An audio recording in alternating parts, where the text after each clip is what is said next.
मेरे बच्चे, गीता के तीसरे अध्याय के पहले भाग में अर्जुन ने भगवान से कहा था कि अगर ज्ञान का मार्ग श्रेष्ठ है तो आप मुझे युद्ध जैसे कर्म में क्यों लगाते हो। जिसके उत्तर में भगवान ने कहा था कि मनुष्य को कर्म तो हर क्षण करना ही पड़ता है, बाहरी रूप से ही नहीं, आंतरिक मन में जो कुछ चलता है वह सब कर्म की श्रेणी में ही आता है। परंतु अगर कर्म को ठीक प्रकार से किया जाए तो वह मोक्ष का कारण बन जाते हैं। इसके लिए उन्होंने राजा जनक का भी उदाहरण दिया। आओ आज हम वही 20वें श्लोक से प्रारंभ करें और तुम्हें राजा जनक से जुड़ा एक प्रसंग सुनाती हूँ। एक बार महर्षि विश्वामित्र जी गुरुकुल में शिक्षा देते हुए राजा जनक, जिन्हें विधेय भी कहा जाता है, उनकी बहुत तारीफ कर रहे थे।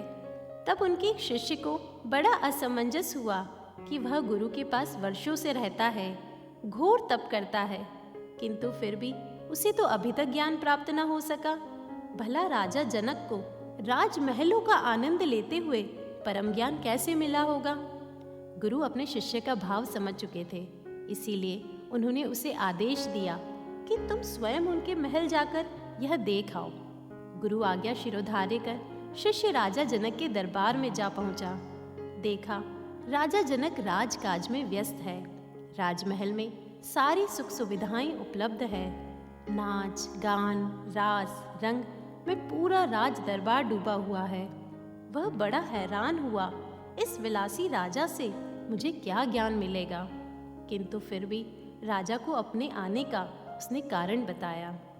तब राजा ने कहा, आज तो शाम हो गई है, आप राजमहल को घूमकर देख ले, कल सत्संग और ज्ञान की बात करेंगे। तब उन्होंने उनके हाथ में एक दीपक थमाया और कहा, देखना यह दीपक बुझ ना जाए और रास्ते भी याद रखिएगा, अन्यथा महल की भूल भुलैया में भटकने पर मरने तक भी आपको कोई खोज नहीं पाएगा। शिष्य ने उस वक्त पूरा महल घूमा, परंतु मन में यही डर बैठा रहा कि कहीं दीपक बुझ ना जाए या वह रास्ता भूल गया तो क्या हो जाएगा। इसलिए उसे कुछ भी मज़ा नहीं आ पाया।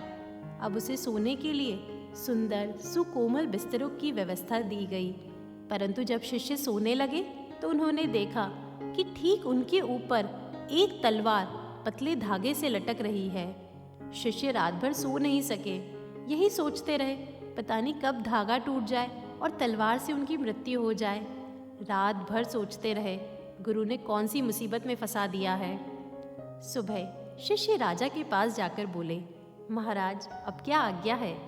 राजा ने बोला, आइए पहले भोजन कर ले। सुस्वाद भोजनों का थाल परोसकर शिष्य के सामने रखा गया और कहा, आप भोजन करिए। आप जानते हैं आपके गुरु का संदेश भी मेरे पास आ गया है। उन्होंने कहा है कि शिष्य को सत्संग में ज्ञान प्राप्त होना ही चाहिए, यदि ना हो तो उसे सूली से लटका दे। यह समाचार सुनकर शिष्य की सारी भूख मिट गई। वह हाथ जोड़कर राजा से प्रार्थना करने लगा, महाराज मुझे कोई ज्ञान नहीं पाना, कृपया करके मुझे घर जाने दीजिए। मैं वहाँ जाकर अपने गुरु से माफ़ी मांग लूँगा, परंतु बस आप मुझे यहाँ से जाने की आज्ञा दे दीजिए। राजा जनक मुस्कुराए और कहा, मैं तो आपको ज्ञान दे चुका। शिष्य ने आश्चर्य में पूछा, वह कैसे। राजा ने कहा, जैसे आप रात महल घूमे किंतु गुमने के भय से महल का सुख भोग न सके, उसी प्रकार मुझे हर समय ध्यान रहता है कि यह जीवन का दीपक बुझने ही वाला है, इसलिए मैं किसी भी सुख में कभी लिप्त नहीं होता। रात को ऊपर तलवार लटकती देखकर आप सो नहीं सके, इसी प्रकार मुझे प्रतिपल अपनी मृत्यु याद रहती है।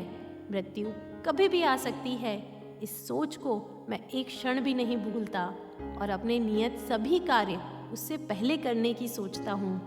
सुस्वाद भोजन में आपको जैसे सूली का संदेश सुनकर स्वाद नहीं आया, उसी प्रकार संसार में सब कुछ चल रहा है, घट रहा है, किंतु मुझे वह शाश्वत अंतिम संदेश प्रतिपल स्मरण रहता है कि मैं आत्मा हूँ और यह जीवन एक यात्रा के समान है। मैं माया, ममता, लोभ और आकर्षणों में कभी लिप्त नहीं होता। मैं महल में अवश्य हूँ, किंतु महल मुझ में नहीं। मेरे बच्चे, ज्ञानियों का यही परम लक्षण है कि वे संसार में अवश्य होते हैं, किंतु संसार के भोग उनमें जरा भी नहीं। वे कर्म करते हुए भी उनमें जरा भी लिप्त नहीं होते। शिष्य भी उसी क्षण परम ज्ञान को प्राप्त हो गया। मेरे बच्चे, हमें भी इस शाश्वत मृत्यु को याद रख अपने कर्मों को आसक्ति रहित करना चाहिए।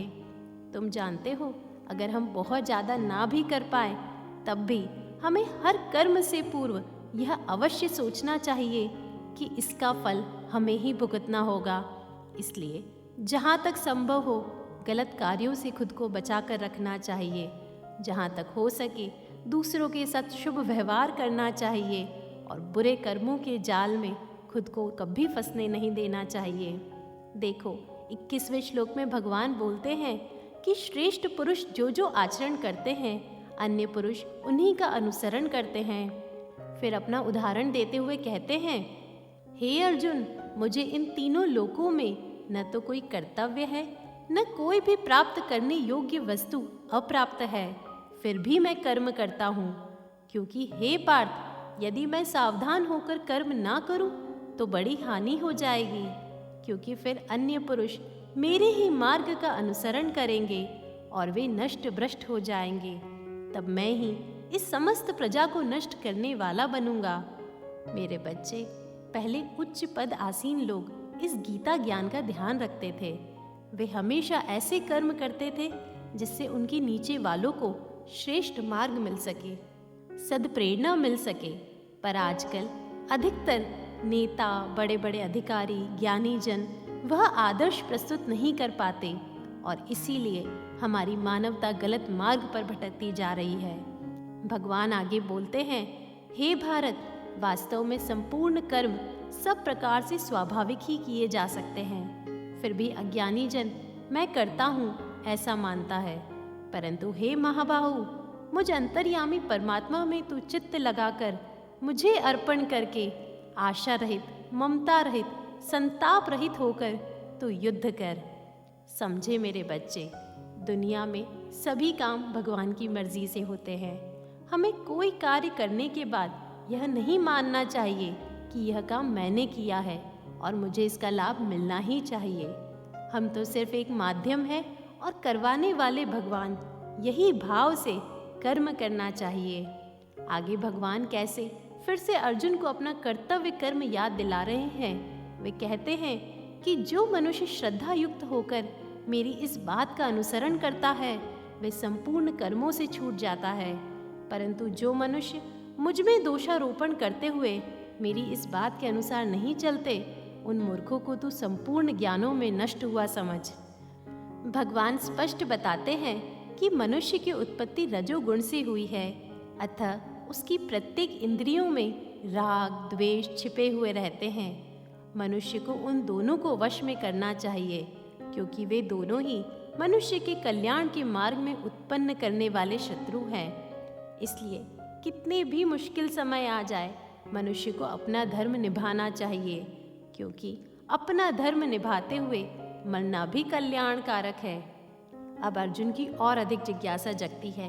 वे पूछते हैं, हे कृष्ण, तो फिर यह मनुष्य स्वयं ना चाहता हुआ भी किससे प्रेरित होकर पाप आचरण करता है, अर्थात क्यों अपना धर्म नहीं निभाता? तब भगवान बताते हैं, रजोगण से उत्पन्न हुआ मनुष्य काम अर्थात सांसारिक सुख भोग और संग्रह की कामना से करने योग्य कर्तव्य कर्म नहीं करता और ना करने योग्य पाप कर्म कर बैठता है।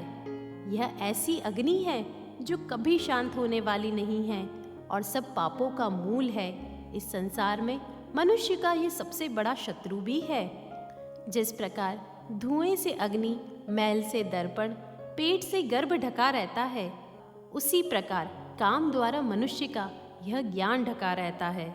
इसे ज्ञानी जन अपने दुश्मन की तरह जानते हैं। इंद्रिय, मन, बुद्धि यह तीन इसके केंद्र है, जिसके द्वारा काम मानव की बुद्धि को मोहित करता है।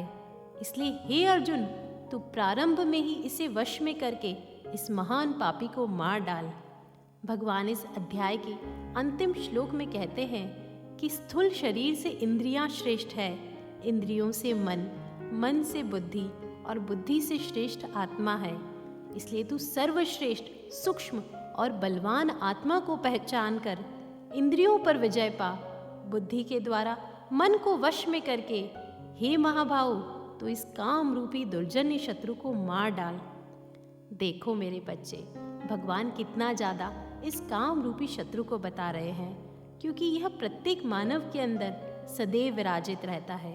यह हमारे भीतर इंद्रिय, मन और बुद्धि से प्रवेश करता है। इसलिए ज्ञानी जन को कठोरतापूर्वक इसे संयम में रखने का प्रयास करना चाहिए, अन्यथा यह उनकी बुद्धि को ढककर उन्हें गलत मार्ग पर ले जाने वाला, उनके विनाश का कारण बनेगा। यह बात तुम भी अपने जीवन में याद रखना। यह काम रूपी शत्रु अर्थात सांसारिक सुख भोग और संग्रह की कामना कभी भी किसी भी इंसान की पूरी नहीं होती, मरते वक्त तक पूरी नहीं होती। यह भगवान भी बोलते हैं कि यह ऐसी अग्नि है जो कभी संतुष्ट नहीं होती, जबकि यह हमें हर समय भटकाने का काम ही करती है, हमें गलत मार्ग पर ले जाने का ही काम करती है। इसलिए तुम भी इससे सावधान रहना। यह समय समय पर तुम्हें भटकाने आएगी, पर अगर तुम अविचल बढ़ते रहे तो तुम परम कल्याण को पाओगे। इसी भाव के साथ वेद व्यास जी तीसरे अध्याय की समाप्ति करते हैं। मेरे बच्चे, इस ज्ञान को तुम याद रखना। ओम तत्सदिति श्रीमद्भागवत गीता सूपनिषत्सु ब्रह्म विद्यायां योगशास्त्रे श्रीकृष्ण अर्जुन संवादे कर्मयोगो नाम तृतीयो अध्याय। जय श्री कृष्ण।